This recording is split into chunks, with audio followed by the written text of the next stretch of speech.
Good afternoon and welcome back to Solent Sports News.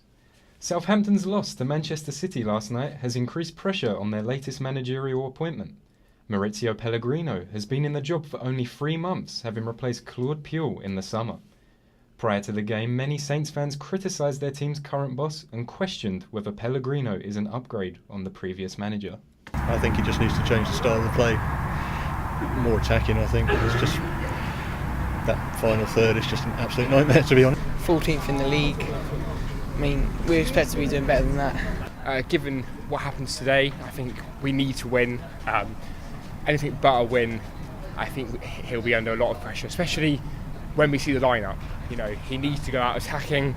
If he plays on up front, long up front, I think he might be under a lot of pressure. I don't think he's under any more pressure than Claude Puel was last year, and until we get some goal scorers, I personally don't blame the manager. We're playing football which is of a lower standard than we did last year, and at least we were winning with boring football. Now we're losing with boring football. An England fast bowler isn't worried about the first day-night game in Adelaide. Chris Wokes believes that too much is being made of the second Ashes test that begins on Saturday.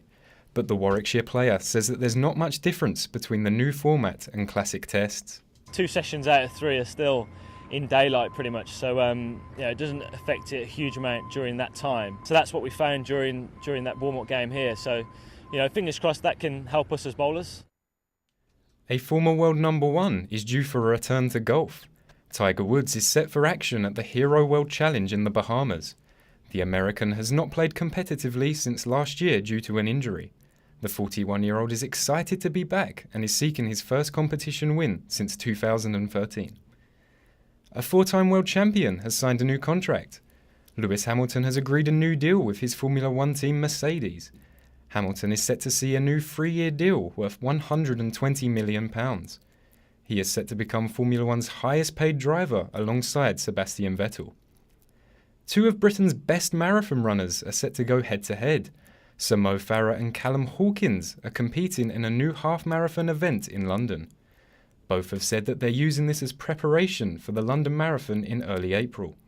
The event is taking place on the 4th of March. This week saw the BBC Sports Personality of the Year shortlist revealed. The list includes stars such as Anthony Joshua, Lewis Hamilton and Andy Murray. The BBC has been criticised for their failure to include Jermaine Defoe on the list.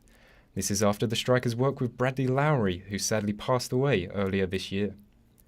England Rugby completed a trio of wins in their autumn internationals. The Red and Whites beat Samoa 48-14 with tries from Elliot Daly and Henry Slade. Coach Eddie Jones opted to use a more inexperienced side for the game. Former Wasps rugby player Sheridan Easton has praised the England manager for his squad selection. I think what he's doing is he's picking players on form, and I think that's to be commended because there's so many good guys I watch week in, week out with the Premiership, and he's doing that, and he has no hesitation in dropping people like Cruz. If they don't perform, for example, he'll send them back to Saracens happily and bring someone else in. So that competition keeps people on their toes. One of tennis's greatest ever players has taken up management. Andy Murray has set up 77 Sports Management, a part of the group that looks after him. The recruits will have access to facilities, personnel, and learn about nutrition and other aspects of tennis. Murray will continue to play, but aims to provide as much training as he can to the recruits. That's all for now. Join us later for more Solent Sports News.